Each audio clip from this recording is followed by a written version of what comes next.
Boom! What's up, everyone? Welcome to Simulation. I'm your host, Alan Sakyan. Very excited to be talking about fundamental well-being, talking about the finders.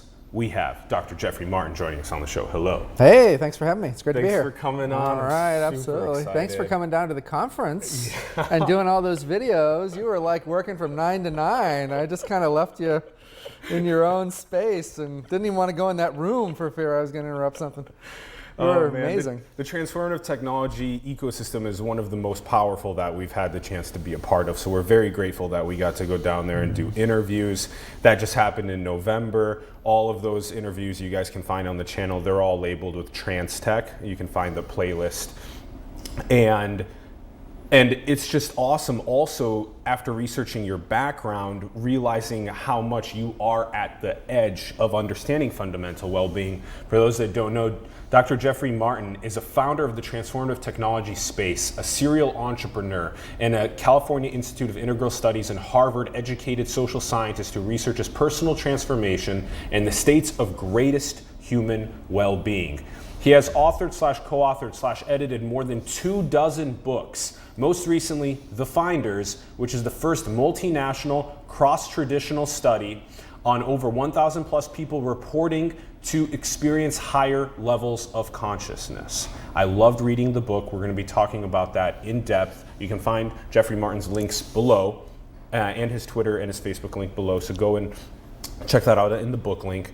Jeffrey, let's start things off on a big history perspective. We find ourselves as stewards of Earth. What is your current take on the state of humanity? That there's billions of them, right? I mean, there's so many different cultures. One of the things when you do a study like ours and you go all around the world, you go across all of these different cultures and subcultures and whatnot, is you realize just the massive amount of diversity that's out there. Presidential candidates always talk about this. I used to have back in the day I had a little political consulting company, and you deal with these presidential candidates who for like the first time were going across America, and they were shaking hands in like every little community of every little state or whatever else, and they were like, oh my God, like there is no United States of America. It's just so diverse culturally. People are so different from one place to another. And then you take that to a global scale, and it's really astonishing. And so I think of it more as regional than global.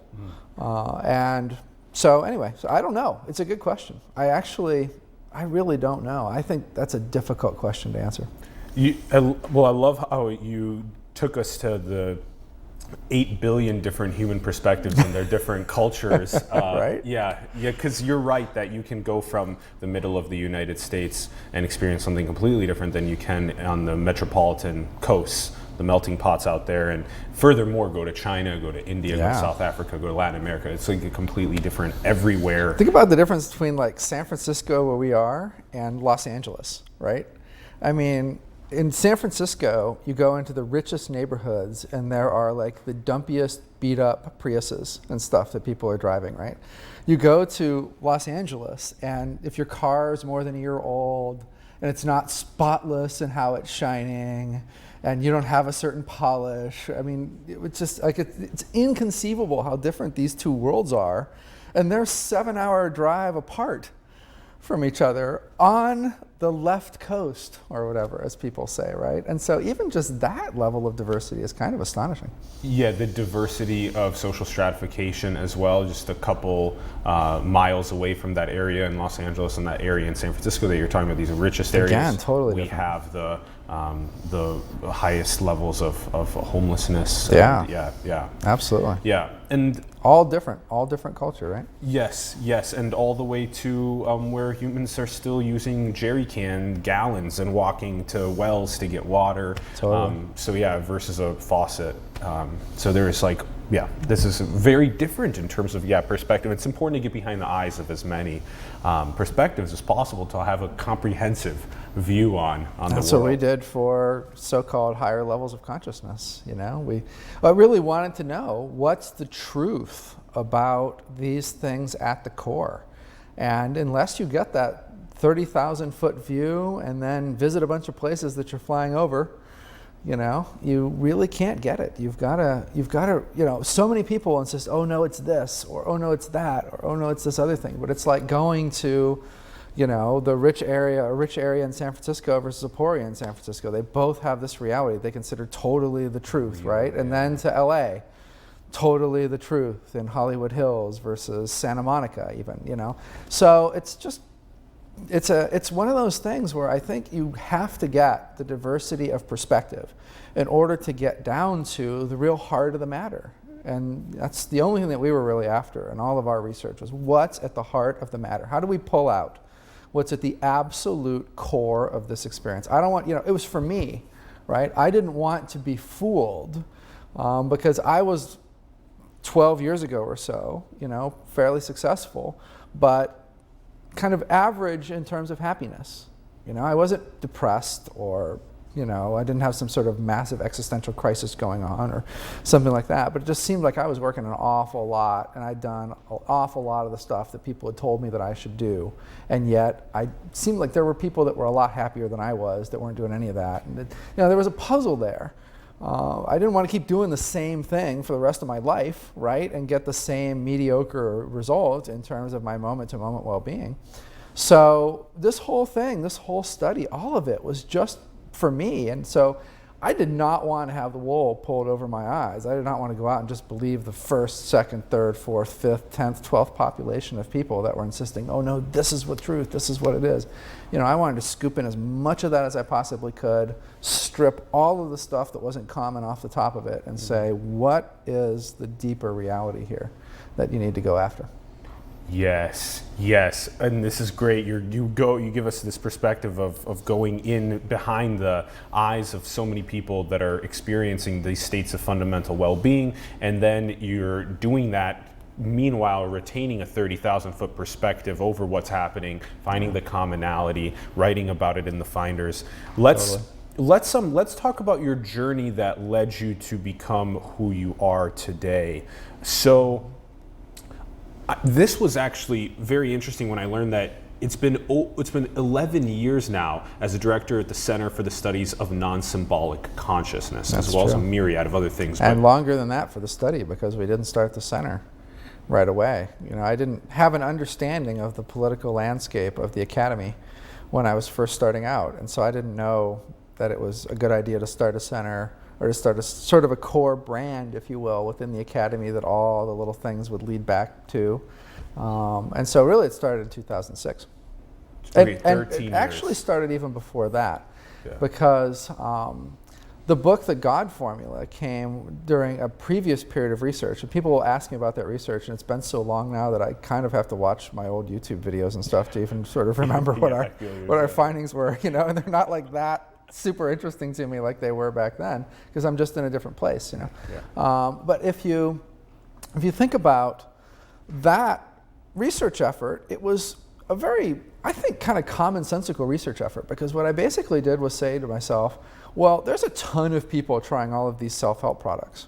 So we ought to be able to go out and research those people and research those products and see if like some are better than others and whatever else. And I wound up learning that most of them went in the opposite direction of academic research, you know, later on. So, you know, for instance, if you're in positive psychology, if you're journaling about your day, right? Well, if you just write a journaling book, generally you're going to provide one of a few pieces of information, right? So just, you know, write down, you know, the things that bothered you and really sort of analyze them, and the things that made you happy and really sort of analyze. So there's the analyze it sort of version of journaling, right?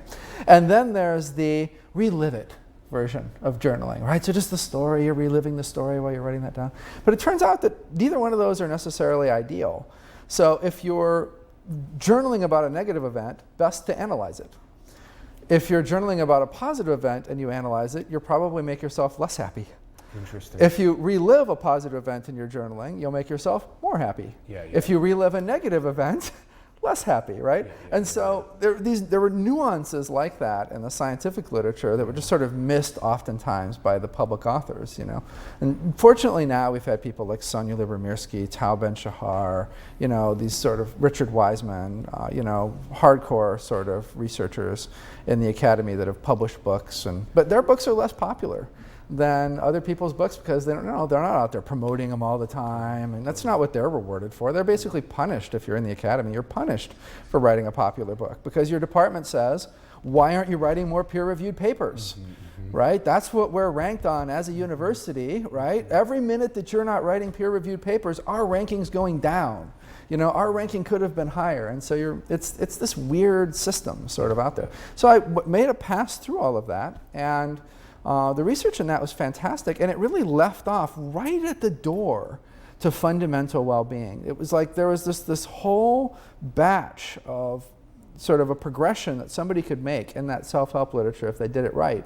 And then there was just like this wall that it all ran into. And I was like, took me a year to figure out what that wall was. And that wall was just a completely different way of experiencing the world that today we would call fundamental well-being or academically persistent non-symbolic experience, or anecdotally, and enlightenment, non-symbolic consciousness from our standpoint, persistent mystical consciousness, unitive consciousness. There's hundreds of terms for this stuff. Could we say that we are birthed into the playground earth and kind of into the social, political, economic machineries of the world, and that the wall that you saw was this wall of being fundamentally okay with being alive and being able to, we'll get into some of these different for sure. locations. So then now it's like, why? It's basically the wall of surrender.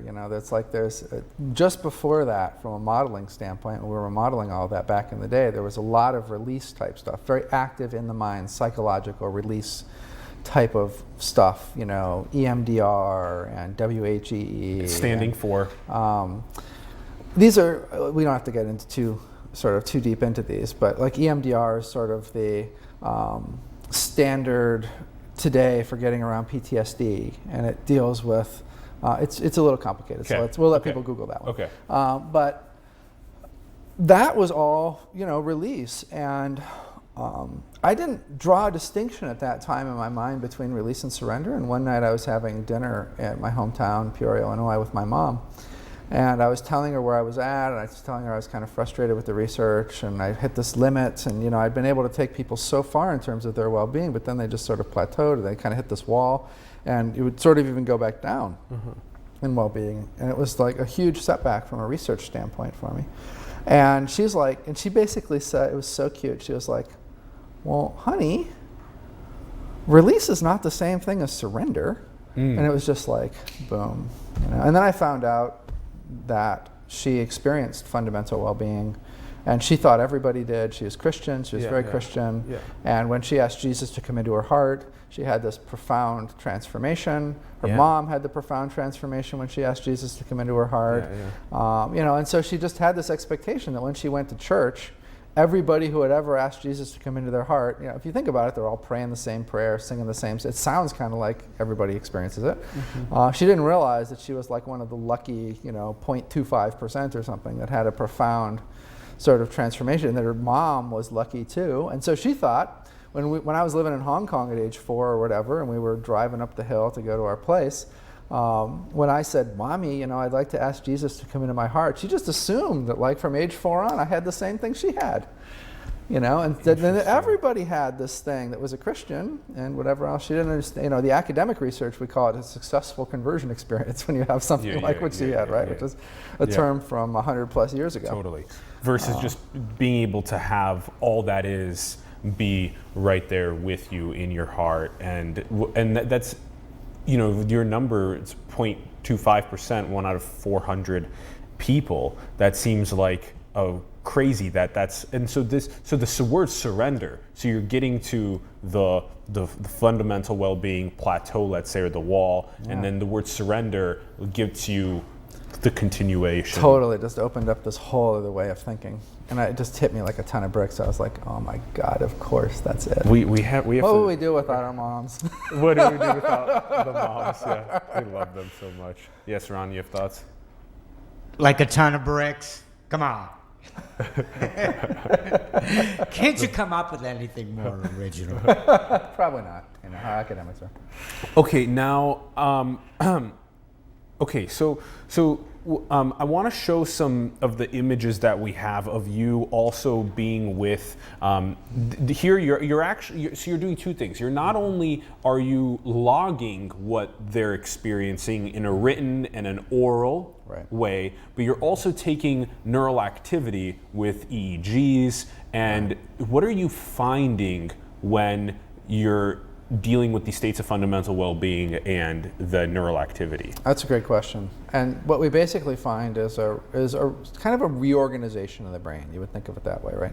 So if you think about modern neuroscience, there's a lot of talk about networks in the brain, and you've got sort of these hub regions, and when one place lights up, another place lights up, and together they form this network, and maybe there's another network that's quiet when this network is active, and the dissolving of the kind default mode network. So, And so what we're finding is like sort of new connections, some connections sort of atrophying, other connections coming online. And you can find that with EEG work, and you can find that with fMRI work. I'm not an fMRI person, but we've collaborated with a bunch of fMRI people over the years. And these things are all very deep in the brain. These are very, very deep regions, what we call regions of interest in the brain.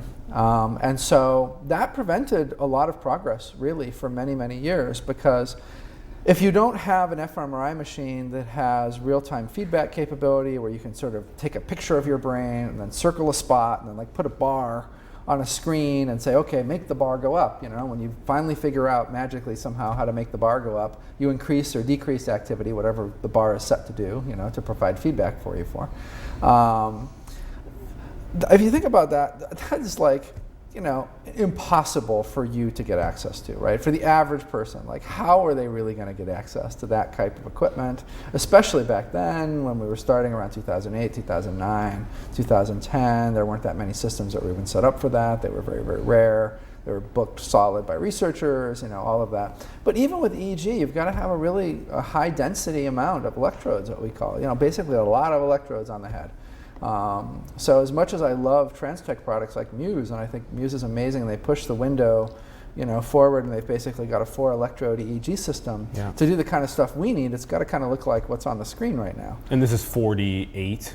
That's a 64 channel. 64 channels. 64 is the minimum. Is the minimum you need? We consider that the minimum that we need, yeah.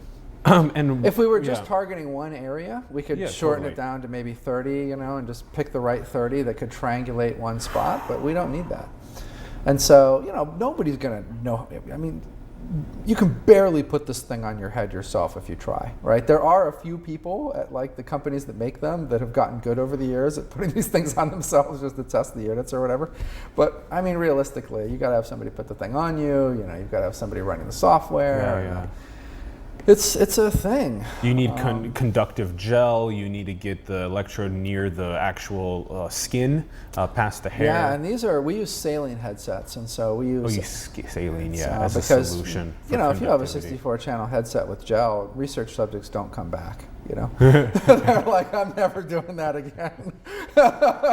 So it's purely a matter of practical importance for us to have a saline-based headset system. But you could pop the headset off a picture like that for a woman like that, and she could basically go back to work. She could just poof her hair back up a little bit. And whereas if that was gel, I mean, she'd have to go home, shower, be cursing your name the whole time, all of that. So what are some of the realizations about the state of fundamental well-being? There's this voice that happens in our head. So teach us about this. Yeah, my partner in the TransTech space, Nicole Bradford. We love Nicole, yes. Came up with the best way of saying that. She's very good at sort of plain spoken English stuff. And one day she was like, that voice in your head that, let me ask you, if I were to say, I can take that voice for you and I can transplant it into another person, and then I can make it so that you are stuck in an elevator for a long time with that person. would you want that? You know, of course, most people are like, God, no, right? Yeah. It's the last thing that I would want to experience, because that voice is usually quite negative. You know, it's like, sure, have the dessert tonight, and then, oh, look at what a horrible person you are when you get on the scale the next day. You know, and it's like, it's just so sort of schizophrenic and mean in most people's heads, right? And so the last thing they would want to do is be stuck with. in an But elevator. ironically, like, we are kind of stuck We in an are that, elevator yeah. with this thing all the time, right? So she identified very early on, like, this is the thing to talk about. Like, this is the thing that everybody can sympathize with. You know, and if you say to them, listen, I can get rid of that voice, or at least massively minimize its impact on you to the point where it's like the fan running in the background, you know, that we can sort of hear in the studio right now. But, you know, until I say the fan running in the background in the studio, you weren't listening to it, you know, nobody's really hearing it. It's just ignored in the background. So, you know, imagine if the voice can sort of become that. I mean, talk about a massive difference in your quality of life. And so she's been very good over the years at sort of like picking out these things that, you know, are key things that somebody would go, how do I get that? What do we see at a neural activity level when someone is, you know, just fundamentally okay with their voice? It depends. So there's different types of measurements that you can do. You can measure frequency things, and you can measure blood flow things and stuff like that. One way to think about it, let's talk about blood flow, because that's like generally talking about activation in the brain. It doesn't get into like crazy nitty gritty stuff around this frequency band versus that frequency band and all of that kind of stuff. So if you think about just activation, you basically get a reduced activation in a main hub of what you mentioned earlier, which is the default mode network. For anybody that doesn't know what that is, it's basically the network that's active when you're sort of just sitting around doing nothing. And that's actually how it was discovered. There was somebody in St. Louis at a university who was like, hey, let's look at the data that we've collected for people that are just laying there waiting for an experiment to begin, right? There's just all this data, nobody's ever really looked at it before. Let's see what that data looks like. And it turns out that there was this sort of network, and this alternating network between a task and default networks that came out of that. And so the task network, great name, really easy to see what the task network might be active during, right? Tasks. Right? Very well named. And the default, Typically some of the prefrontal activity for tasks yeah, these are very different networks in the brain. And the task network doesn't relate too much to PNSE, or fundamental well-being. PNSE is our academic term for this. But the default network really does, and the nodes in the default network, the two main ones really are, there's one in sort of between the hemispheres of your brain in the front, what we would call the medial prefrontal cortex, and there's one in the back, sort of right back here between again, buried sort of deep in there, called the posterior cingulate cortex. And there's other changes, you know, there's changes that occur in an area of the brain called the insula, and, you know, things like that too, the retrosplenocortex, cortex, which is a little bit further in past the PCC. So there's a bunch of different places that change, and they change differentially based on the type of experience, the type of fundamental well-being someone's having. There's different types of this experience. It's very common for traditions to insist there's just this experience or whatever, which has gotten traditions at war with each other, and even people within traditions sort of at war with each other. But anyway, so the main thing that happens is reductions in activity around some of these key nodes on the default network. And part of that is because the default network seems to relate, among many other things, seems to relate to that narrative, individualized, traditional, egoic, whatever you want to call it, sense of self. And so, you know, probably makes sense that when that gets a little quieter, so does that version of the sense of self. So that's a big finding. But then the other big finding was really from a guy named Zoran Josipovic at NYU, and he was the first one to really find the rewiring that occurred. And so he was looking at non-dual Tibetan meditators, and that was a huge finding. You know, ordinarily, when the task network is up, the default network is down, and vice versa, and they sort of go like this. And he was like, well, in these people, you know, when they're in this non-dual state, it's like a little closer together, and that shouldn't really have been possible as people were thinking about these networks at the time. And so it was really a revolutionary finding. And then you had people like Judd Brewer and Zorn and others who focused more on specific regions of the brain. Like Judd really loved the PCC. He was a strong advocate for the PCC is where it's at. Built a neurofeedback system involving the PCC with, I can't quite remember off the top of my head, I think he got it down to maybe 30 electrodes or something just to hit that one spot very precisely. It's deep in the brain, it's hard to get to. It's a lot of physics and math and stuff to really sort of get in there. And so, there's been lots of efforts like this over the years. It's going to get much easier to be able to map these states of fundamental well-being once our neurotechnology gets better. Can you imagine somebody like Mary Lou Jepson's thing becoming real? I mean, these technologies that seem to be real comers, it's going to be incredible. And this year we've been experimenting with transcranial ultrasound, right, which is another really amazing technology. This is the first time that we've had a brain stimulation technology that can just sort of reach right in and just sort of tickle things like the PCC. Tickling is not the right word. I mean, suppress activity, increase activity, whatever. But just that spot and not affect a bunch of brain going in and out and all of that, but just be like, okay, this little spot right here, boom, right? So that's been revolutionary for the last year or so. Okay, we need to talk about these locations now. Types, these types. Okay, the types. Okay, which we call locations. Okay, because there's a continuum of possible experiences, and within this fundamental well-being, and it's everything from a state of being fundamentally okay, the silence and stillness of the mind, a present moment focus, a disattachment from stories, to being less reactive, having a less narrative self. You're becoming less psychologically conditioned. Yeah, for sure. Or conditioned differently. Or being conditioned differently, conditioned towards that fundamental okayness. Right. And this is probably most easily understood through what so many of the meditation practices teach of being able to have a period of cognition rather than immediate reaction to a stimuli that's occurring. Much less reactive, absolutely.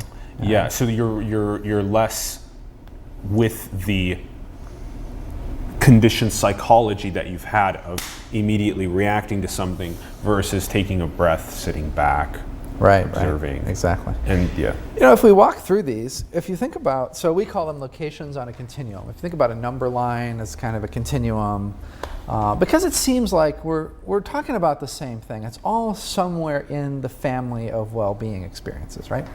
And so but there are clearly different types. There's clearly very different ways of experiencing this stuff. And so I didn't want to be in a situation where there was like, you're in level 3.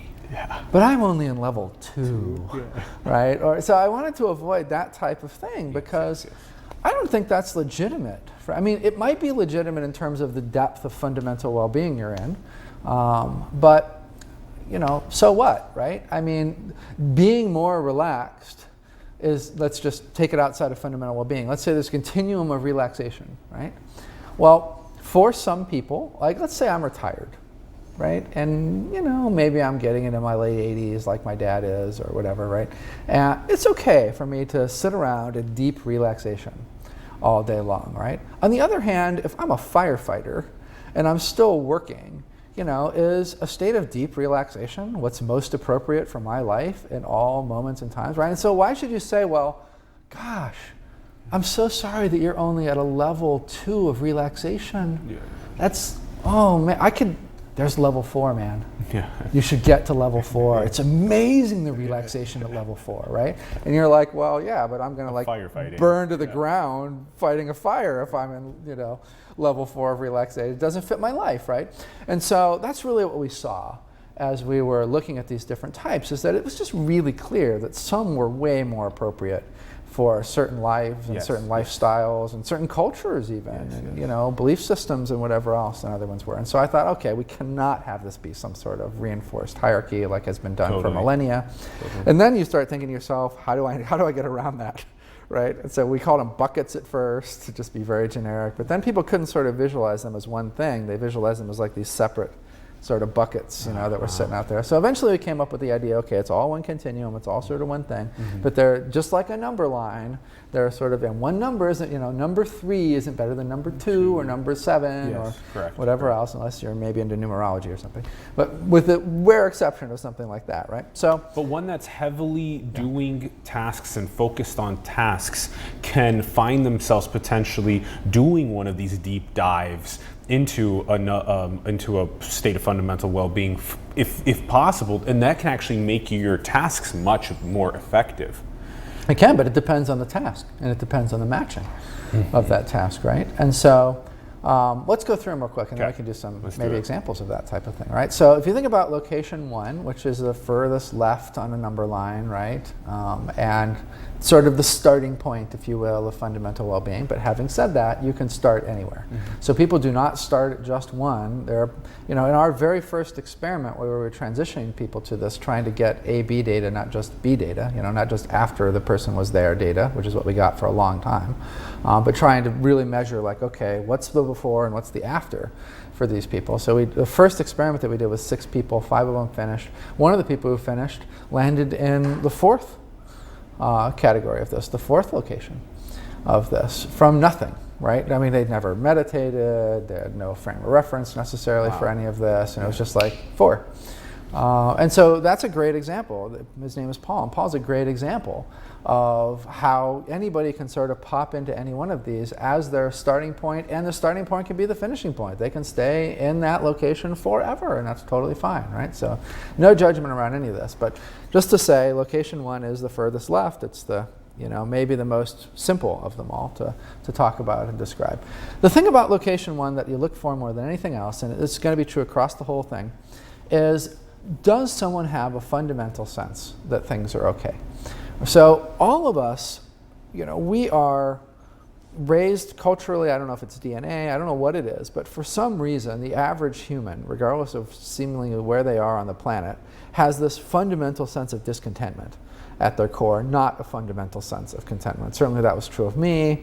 It's true of, basically if you're not in fundamental well-being, it's true for you, right? Trying to find some meaning in our lives. Can express itself as a need for meaning and purpose. Think about the purpose movement and how all you have to do is say, I'm doing a conference on purpose, and 4 trillion people show up these days, right? Because everybody seems to be searching for their meaning and their purpose or whatever, right? Could be that. Could also just be simple goal stuff. I was in the mid-90s and early 90s and stuff, I was doing a lot of advertising stuff. And so, we just poked on that like there was no tomorrow. It's like that sort of God-sized hole that everybody has in them, whether they're looking at it or not, it's immensely useful it's the entire basis of modern advertising and marketing and stuff, right? And so it's like, buy to fill the hole. Yeah, buy to fill the hole, right? It's the next Chevrolet that's going to finally fill that for you. The next beer. Whatever it is, right? And that's a lot of what our mind does. A lot of what sort of that narrative sense of self does is it's constantly trying to convince you that, oh, okay, yeah, that relationship didn't work out. Wasn't that one. I was wrong on that one. And I was wrong on the 50 that came before it. But now I understand. I've learned from those 50, and who you're looking for next time is this, right? Or whatever else. But of course, maybe you have an amazing relationship, but it still doesn't fill that fundamental sense of sort of discontentment, right? And that fundamental sense of discontentment, you could argue, is evolutionary. It's keeps you alive.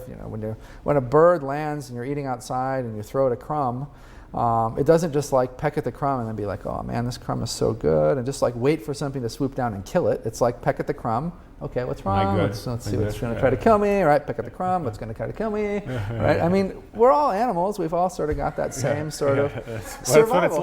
That's what it's like. It's really what it's like. Watch animals. Besides your house dog and cat that know they're safe all the time, if you watch animals in the wild, they're completely just Everything good? Okay, cool. Okay, okay. Everything good? Okay. All right. Might not be. Yeah, yeah. And ours is just shanghaied into modern life, right? And so when your boss says you're fired, or your spouse comes home and says I'm divorcing you or whatever, it feels like the end of the world. It feels like the tiger ripping your arm off, right? Like these modern stories have hijacked those neural processes and stuff. So anyway, that changes with location one, and you get this fundamental sense of discontentment replaced with a fundamental sense of contentment. And the benefit of that is that that's what's basically laying the foundation for your moment-to-moment experience in the world. And you can imagine that's a night and day difference, right? Yeah, yeah. It's like as you're commuting to work, or as you're taking it in, you're taking in being alive as a human, and being amongst other humans, and in the privileged society that we have where water is so easily accessible, these types of thought processes and gratitude for your parents and for your life and all this. Yeah. Why should I be afraid of something right now? I mean, what's going to burst through the door of the studio and just, and I guess we are live. Maybe I've offended some, I don't know. But odds are we're living, we're trying to lose weight, right? Not worried about starving before we make it to our next berry bush or catch our next fish or, whatever it is. I mean, I walk outside this building and you're in like the epicenter, one of the epicenters of San Francisco, where I'm going to walk by an infinite amount of calories in between here and my car, right? Correct, yes. And so it doesn't make sense, right? So the other thing that's happened with location one is there's a drop off in terms of how long negative emotions last. You might not, because you don't just have this positive negative emotion thing go away, right? I mean, you're not just like, oh, everything's okay, look, it's just peace and contentment all the time. In location one, you still have this, This is a very important point that you say that, yeah. It's that you still end up feeling negative stimuli, but they don't dwell on for hours. Right. Exactly. Yeah. 3 days later, you're not still thinking about the guy that cut you off in traffic and almost, risked your kid's life that was in the passenger seat, and, pondering the photograph you took of their license plate and what you can do with it, and, all of these things that sort of are actually not that uncommon if you know anything about social science. So, yeah, when your wife says to you or your husband says to you, I'm leaving you, you're not like, okay. You are leaving me. I understand. I understand. I am completely neutral in this moment. There is nothing, right? I mean, you're like, you feel the oh my, you might think to yourself, oh, thank God that's over, right? Or you might think to yourself, oh man. This shoot, right? But if you in that moment look down deep, there is that fundamental, and it's an improbable sense of contentment. You're like, why in the world will I be feeling like things are okay? Somehow, strangely, bizarrely, at a deep level, things seem okay. Like that's my entire world is falling apart at this level up here, right? Why in the world would I have this experience that somehow, fundamentally, things are okay, right? I mean, it's a kind of a paradoxical. Could it be that some of the greatest treasures are on the other side of some of these most deep adversities that we face? Or that it just doesn't really, most of the things that matter to you don't matter that much, at the end. It's tough to, we're programmed in to have them to think that they matter a lot more than they really do, or whatever. And so there's a quieting of the narrative sense of self. There's a reduction in self-referential thoughts in location one. But these are sort of the big things, right? Then location two, the main thing that you look for in location two is a perceptual shift that is popularly called non-duality, right? So if anybody Googles non-duality while they're listening to this, and certainly it's probably playing in a tab in the background or something at this point, right? And so just, open another tab and search Google for non-duality if you'd like. But basically, it's a sense of oneness. It's one way that things can show up in a sense of oneness. So like I'm experiencing non-duality right now. It doesn't, and it's very paradoxical to try to describe to people, right? Because it really genuinely doesn't feel like there's a difference between me and you. I get that I'm experiencing my senses, not your senses, right? And yet, you don't seem different. Then it just seems like there's just this one thing. The one thing. And so it's very hard to explain to somebody that doesn't experience it, because they think that, well, then you should be feeling the other person's senses if you're really just showing this thing is showing up as one thing or whatever else. So there's a lot of sort of paradox around it. And to me, I'm a brain scientist. So I think to myself, well, I can see how you can rewire a few things in the brain. You get to the sense that it feels like this, and Well, if somebody is listening to this in another tab right now, or possibly even watching it, whoa. Whoa. The single taskers. The single taskers, God, we love you. Something that they can do to ask themselves, well, how do I know if I experience this, don't experience this? It's actually quite simple. Just ask yourself, as you're looking right now, how is that experience of looking? And I don't mean that in a sort of metaphorical way or woo-woo way. I'm just like, literally, as concretely as you can think of those words, what is it like to look right now?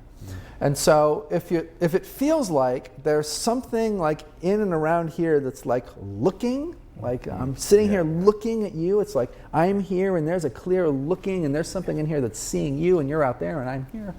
Not so much in the non-dual sort of space, right? But if I open my eyes and it's just sort of all here and it doesn't feel like there's this looker, then there's a chance that you might be experiencing that. Same thing with hearing. Is there a listener, or is it all just like, oh, it's all just sort of showing up and it seems like it's just one thing and whatever. And many people experience this. Many more people experience this than know they experience it. But culture doesn't sit around talking about these types of perceptual changes, or these types of perceptual experiences, so people just don't realize. The way of potentially proceeding this would be all the way full circle back to what we started talking about when we said 8 billion perspectives. It's like when you're here in this room with Ron and Jeffrey, am I also you at the same time? Am I in the room at the same time? Can I take my consciousness above San Francisco? Can I start feeling San Francisco all at the same time? Can I start feeling the earth all at the same time? And so this is a non-dual approach to perception and to experience the qualia. Yeah, it does seem, not so much in location 2 and later locations especially that are non-dual. It does feel like there's some sort of like, okay, and it kind of makes sense, right? If we really are just part of this one thing, and really how could we not be? So if we are really just part of this one thing, why shouldn't I be able to sense beyond just my immediate physiological senses, right? So location 2, further reduction in self-referential thoughts. By the time you're really deep in it, it's mostly a positive emotional experience. Still have emotions, still have a sense of agency, still feel like you can do things, still feel like you're making choices, all of that. Location 3, the big hallmark, is a big shift in emotion to a sense. Location 3 is sort of the end of the classic Abrahamic mystical traditions. It's where Sufis try to get, mystical Christians try to get. There's also reflections of this in Buddhism and Hinduism and stuff, but most people in America that listen to an English podcast have a Christian background. And so I think it's helpful to say, well, this is sort of what the Christian mystics try to get to us, location 3. And it's dual again, actually. It's very subtly dual again, because you have this sense that you're in merger or union with something else. It's the divine if it's Christianity or if it's religious. Interesting. So the dual comes back so that there's a communion with this dual. I mean, how could I feel like I'm increasingly merging into something if it's all one? If it's all one. Why would I ever have that experience, right? So there's some sort of coming out of that non-dual experience. And then going back into it in location 4. And then there's that one core emotion that you experience in location 3, which feels like impersonal or divine, love, compassion, joy, and it can have more than facets than that. But it's like it's the dominant thing. It's the dominant emotion that's with you. If your parents die or something, I mean, you're going to feel a little something come up in that, right? It's not necessarily a totally 24/7, always on, nonstop, end of the world comes kind of, you're starving kind of thing, but for the most part, for the average person's life, it's a consistent, ongoing experience, barring major catastrophes, that happen to them. And usually one of those facets is more front and center at any given time, so I might be feeling more love or more joy or more compassion or more whatever the other ones are that were culturally programmed into me along those lines. Some people experience the divine, some people experience it more from a panpsychist sense, which is a philosophical term that basically means like everything is conscious or everything feels like it's consciousness or whatever else. And so some people have the merging into that, some people have the merging into the divine. I've never felt, as far as I know, anything that feels divine, so I have like the panpsychist version of that when I'm in location 3.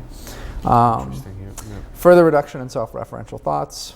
and the saliency of self-referential thoughts, and These all two of things, that. divine and panpsychism, almost come together a little bit into the all that is. That kind of Yeah, and they're both Yeah. they're both impersonal, right? That's the key thing about it. It's not a personal love. It's not a personal joy. That's it's not a interesting. Yeah, you know they both impersonal, yeah, they're both yeah. basically an impersonal sense of these things. Yeah, and we can also kind of feel that probably most commonly when you're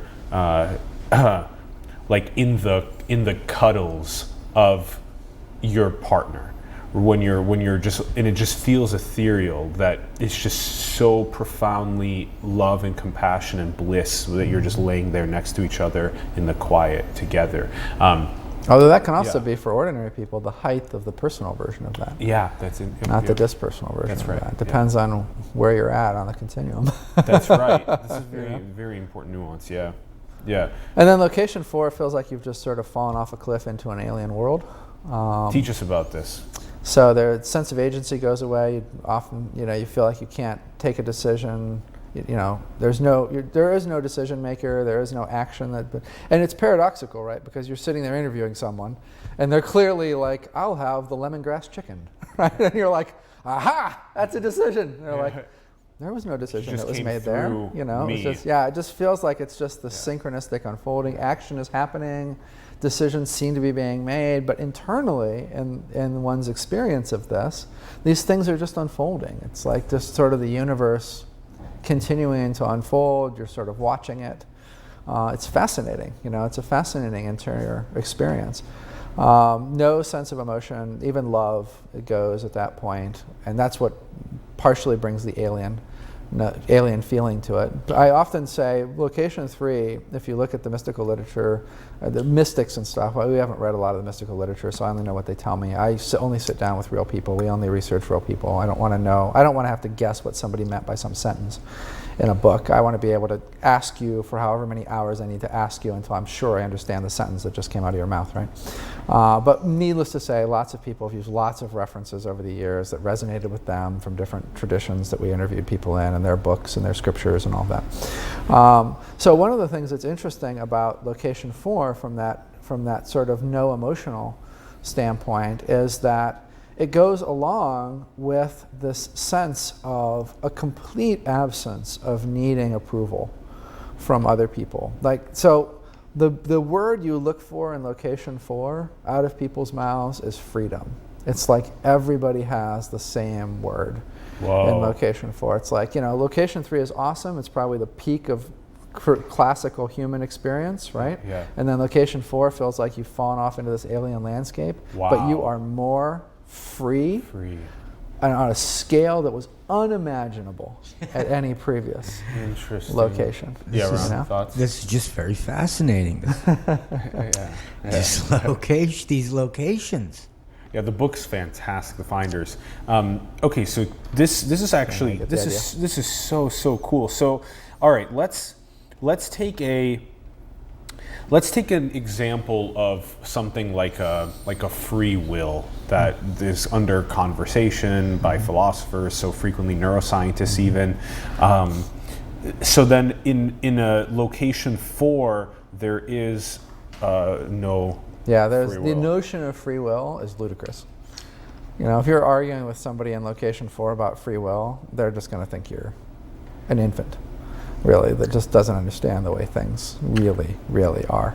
Now, interesting, past location 4, there are more locations beyond that. It just keeps getting fewer and fewer and fewer people, obviously, who experience these the further you go. But then there's kind of a fork in the road, and some people that go past location 4 kind of return to a more of a humanish experience where some forms of love, obviously completely impersonal forms and stuff, come back in. And in those instances, you can have sort of a difference in free will. There can be some beliefs that come back in around free will, or some experiences of doubt around, well, maybe there really is some sort of free will here. And then on the other side, it looks just like location 4 to the increasing max, right? And like those, I call that the path of freedom, the other one the path of humanity. If you're on the path of freedom, like you're never going to argue with pro-free will.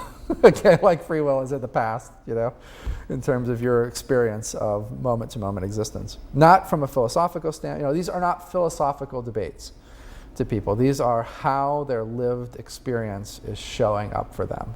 Yes, yes. That they're talking about. Yes. And I think it's important for people to realize that if they read these people's books and stuff like that, and they're interested in watching their videos and all of that, oftentimes people will say things like, you know, it was like waking up from a dream, or they'll have these phrases. And when I was first sitting down with them, I was thinking the way other people I've noticed over the years think about this. And I was thinking, oh, these are like metaphors. They're like trying to give me a metaphor that, you know, but they're really not. Most people are trying to give you as close an analogy in your actual lived experience as they are experiencing in their lived experience. Yeah. And so it's, you know, you can't think of it as a metaphorical type attempt at communication. You have to think of it as a literal type of communication. They're really trying to get you to as literal a realization, as close as they think you probably have experienced in your life, to what it is that they've actually experienced. That's a mistake I think a lot of people make in terms of interpreting these types of people's, you know, statements, because they're not into stories, they're not into metaphor. Some of them train themselves to be good at it again so that they can build some large audience, or because they're in some venerated position in some spiritual tradition and they're just stuck with thousands or millions or tens of millions of adherents or whatever, right? And so they've just got to sort of go back into it in the same way that a programmer has to go back to work after one of these experiences, even though they might not want to be thinking in algorithms right away, or, you know, whatever else, right? So anyway, it's, yeah, all this. Okay, and then is the location 5 this deep disassembly and reassembly? Yeah, 5, 6, pretty much 5 up. You know, you've dug so deep into the architecture of I think of it, you know, again, it's the neuroscientist's bias and perspective for me, right? And I think of it as you've dug so deep into your wiring, so deep into your connections, and you've gotten rid of so much of your connections that constructed sort of what most people think of as the normal sense of self, the societally accepted condition sort of, you know, so you can be like everybody else and fit in kind of sense of self. You've deconstructed so much of that you've been constructing probably since age 2.5 or something on. Yeah. But eventually you get down to the point, you know, what comes before 2, right? I mean, when you're out of the womb, or when you're in the womb, or, I mean, it's just like your brain just learning how your senses work, how they go together, how how wake sleep works. Yeah. I mean, there's like some early stuff that is kind of learned as part of the developmental process by the brain, by the nervous system, whatever else. And eventually you kind of are reaching back into those really super early days, and it can get dangerous. You know, it can get very dangerous. You can get some glitches that I haven't traditionally talked much about location 5, 6, 7, 8, 9, so on, because you know, I think they can be dangerous to go for outside of a support system that knows how to deal with it. The deep surgical operation into the first 2 years of life. Or the womb, or who knows what, right? Yeah, into the deepest, circuitries, and being able to come out in a reassembled form that is that transcends experience, and it's like kind of crazy. Yeah, exactly. Yeah, it's unbelievable, like the restructuring that can occur at those deeper levels. And then you actually literally can feel yourself be less psychologically conditioned to those roots that you went and did a surgical operation on. Yeah, absolutely. And then that's when you really realize the power that you also have in changing your own life and your own felt experience if you're willing to explore. And how many different experiences there are of the world all through this as well. You know, I mean, when you start getting into that 5 through 9 range, you start having a lot more reports of psi, especially on the path of freedom, less so on the path of humanity. Psi, you know, psychic activity, people like psychic premonitions, really accurate intuitions, all of sort of those sorts of things, right? You get past location 9 and you start having reports of, you know, mind-matter interaction type stuff from people and whatnot. And I have to be careful of all that because I am not a magician. You know, that I haven't made like some careful study of all of that. But I can collect reports, and you can respect someone's sense, and especially a highly functional person's sense. You know, I feel like we must then talk to you about this once you get so far on these, on this continuum of locations, does it then feel as though we come from somewhere that is not this 3D reality into the playground that is Earth? It's difficult to think of how to define that type of thing, right? Like by location 9, the thing that I look for around location, and you hear it earlier, but you hear it in a less complete form. But at location 9, there's just like the solid sense from people, and they like the phrase, "It's just the universe looking out my eyes." Right? So there's been so much deconditioning of that individualized sense of self, and so much deconstruction of that individualized sense of self, that the way that they feel that they can best express it doesn't matter the culture you're in, doesn't matter the degree of sophistication or education of the person. Like, you basically hear the same phrase out of people in location 9, and it's, it just feels like the universe looking at my eyes. And you might hear that at location 8, you might hear that at location 7, but it's slightly different.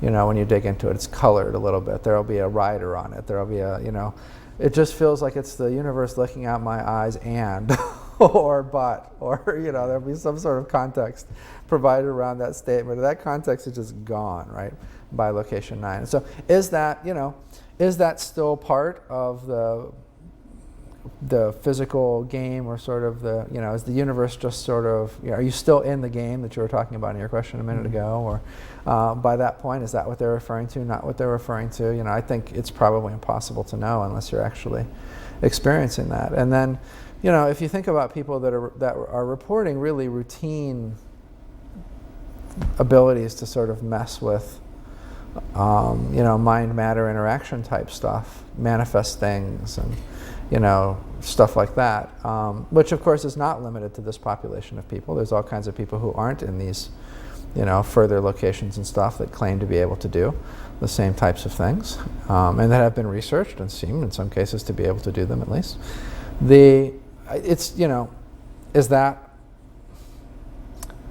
I don't know, I guess I question if this is all philosophical speculation in these types of questions, of course, right? Because how could we ever know if we're outside of whatever this thing is, right? Probably you can never get outside of whatever this thing is. You can probably get to different layers of it, levels of it. I mean, it's probably like playing a video game at its extreme, right? You're maybe never outside the video game, but by the time you make it to level 390, level 1 seemed something so simple and primitive and, concrete and, whatever else. But that doesn't mean that you escaped the video game. Totally. Or whatever else, right? Still baked into it, and then. But how do we ever know? You potentially know by recreating and then observing potentially, and then making more embeds potentially. But maybe you're just playing with lower levels in the game. Playing with lower instead of being able to poke scientifically at the higher.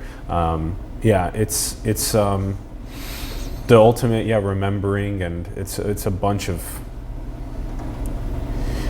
Let's speak on zooming in and out. I think this is very profound.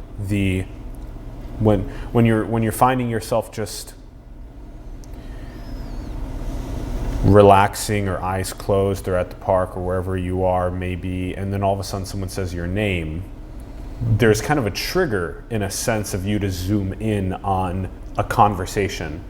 So versus what you were doing before was maybe a feeling of being like zoomed out. So can you speak on this a bit? I think that's a good way of thinking about it from how a normal person might conceptualize it. If you think of that as being another continuum, if there's like a zoomed in left side and a zoomed out right side, or you could flip them, doesn't matter.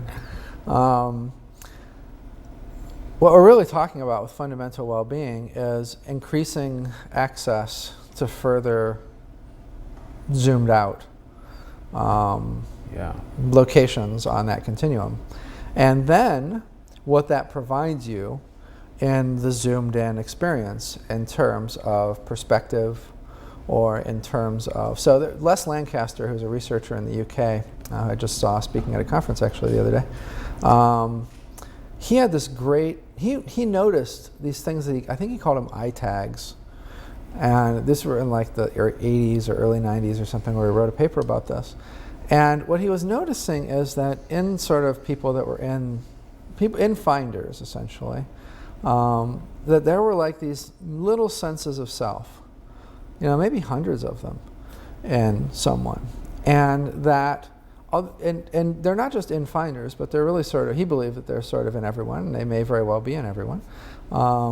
And so, when I come up and I say your name and you're sitting on that park bench, which one of those are you going to zoom into, right? Yeah, if you open your eyes and it's the President of the United States and a Secret Service detail, it's maybe this one, right? If it's your girlfriend, maybe this one. That's right. If it's your, if it's me, maybe this one, Yeah, right? yeah. Interesting. One of those may cause you to run, Yeah, another correct. engage, Yeah. another. May give it some more of your attention. Another be some like, less, yeah. honey, I'm relaxing here. Don't bother me, right? Which you probably wouldn't say to the president, right? I'd probably be the one you ran from. But, whichever one it turned out to be, right? And so what he sort of identified was that there's not this composite construct of the self. There's all kinds of selves.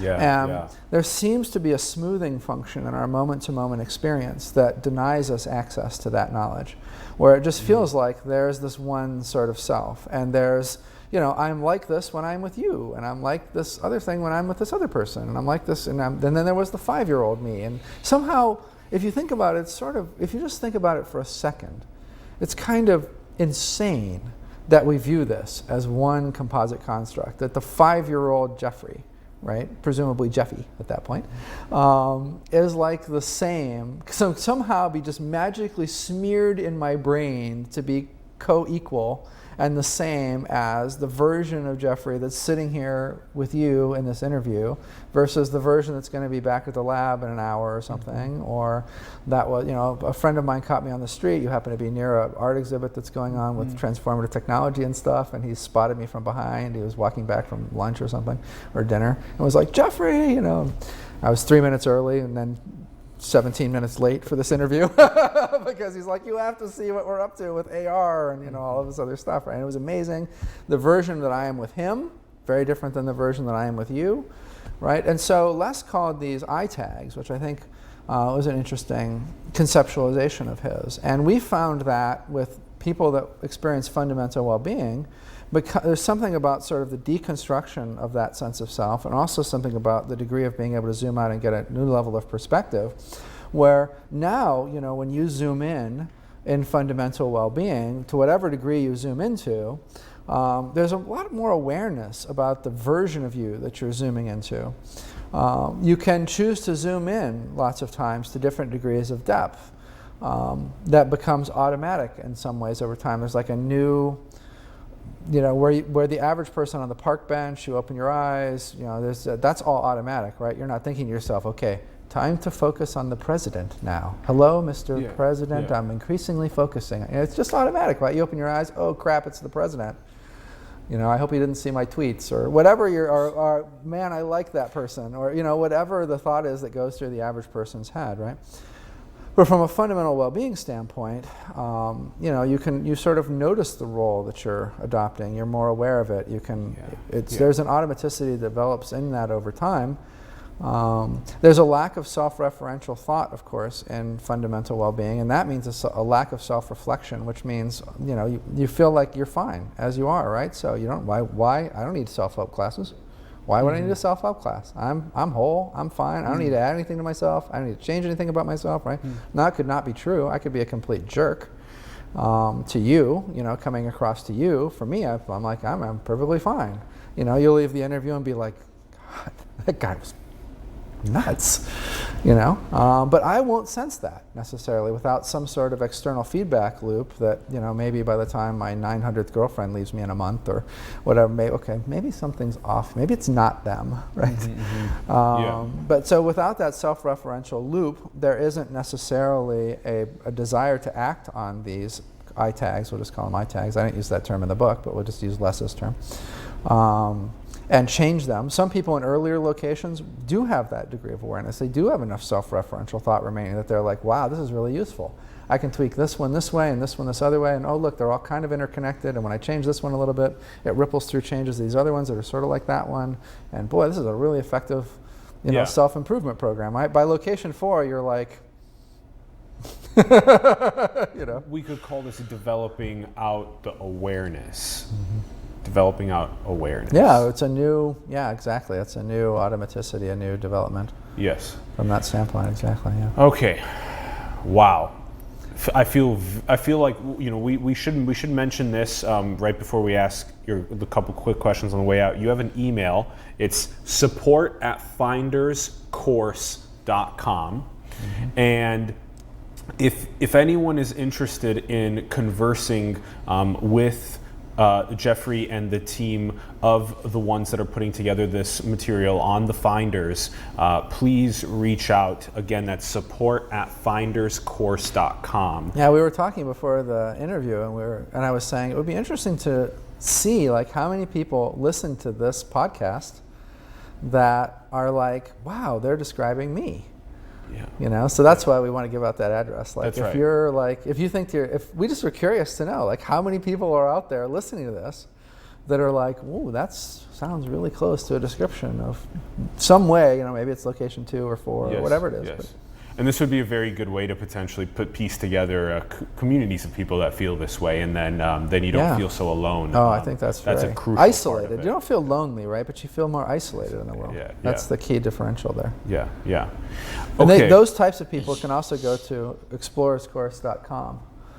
We have a 2-hour free video thing that basically gives them the most important things to know if you're in this state of consciousness. Explorerscourse.com. Yeah, you just go, it's free, you just register. 2 hours of key information. It's a bunch of little videos, but it adds up to about 2 hours. And Okay. it's the things that we felt, if you're a finder, these are the things that you should know that you probably can't figure out unless you've talked with thousands of finders and done research on thousands of finders. You know, what are the cycles that unfold in your life, for instance? How do you know, as a finder, for instance, you privilege peace, right? I Yeah. mean, effectively, in every moment, Yeah. it's like, you know, I have, Peace is the most important. peace is the most important thing. Yeah.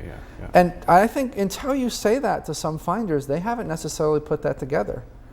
And it's just helpful for a finder to hear that and go, wow, that's, that is my main operating MO, right? And so they're just things like that I think it's helpful to hear from an external perspective, cycles that we've learned about that you just can't see unless you're researching a large population. It's helpful to know about stuff like that. So we packed all that stuff into the couple hours. Great. Finder's Course. Explorer's Course. Explorer's Course. Finder's Course is the experiment where we transition people to be finders, and Explorer's Course is the content that we put up for people. Okay, that so are Finder's already Course finders. for transitioning to be finders, Explorer's Course is for those that are finders that are coming in. So those links are in the bio, everyone. Jeffrey, I feel really powerful and strong right now, and enlightened, and I really appreciate you coming on the show and teaching us about the finders. And yeah, I feel really good, and I hope others do too after watching the content or listening to the content. A couple quick questions that we like to ask our guests on the way out. The first question is, are we alone in the cosmos? Well, it depends on the level of consciousness you want me to answer that from. If it's all one thing, technically I'm alone, right? And so then it sort of goes downhill from there into at what level do we really want to skin that at, right? On the physical level, you're probably out there, right? There's probably, you know, even though I experience this as just one thing, nonetheless, I seem to be here, you seem to be there, right? He seems to be over there.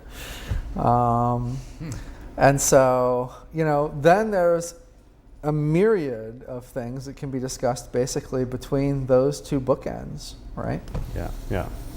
Do you think we're in a simulation?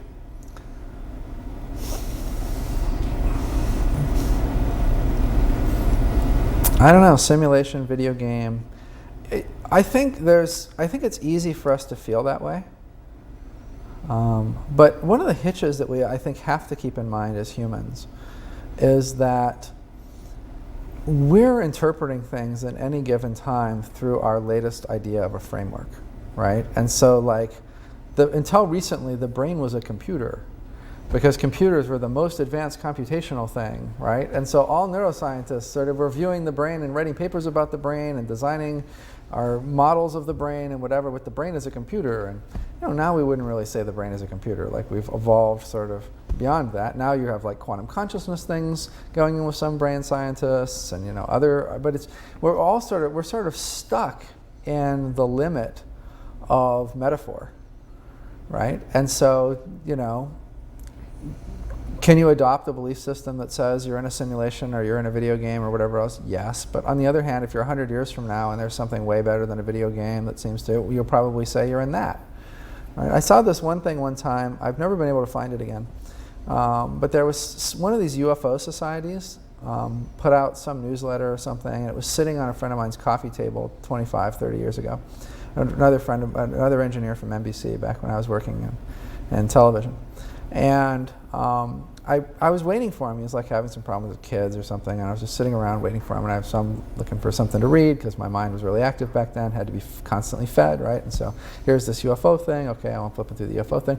It had this story about that basically tracked people's views of UFOs over time.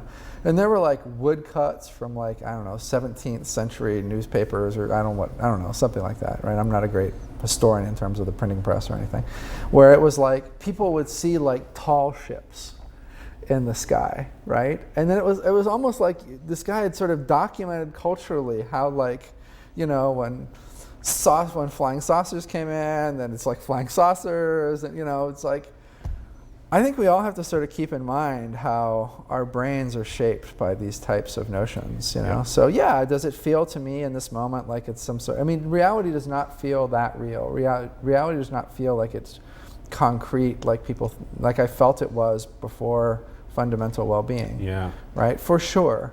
But I also have to say, we're probably going to come up with something much better than the notion of a simulation in 50 years or 25 years or 100 years. And so who knows what we'll say it is, Sure. And then the last question is, what is the most beautiful thing in the world?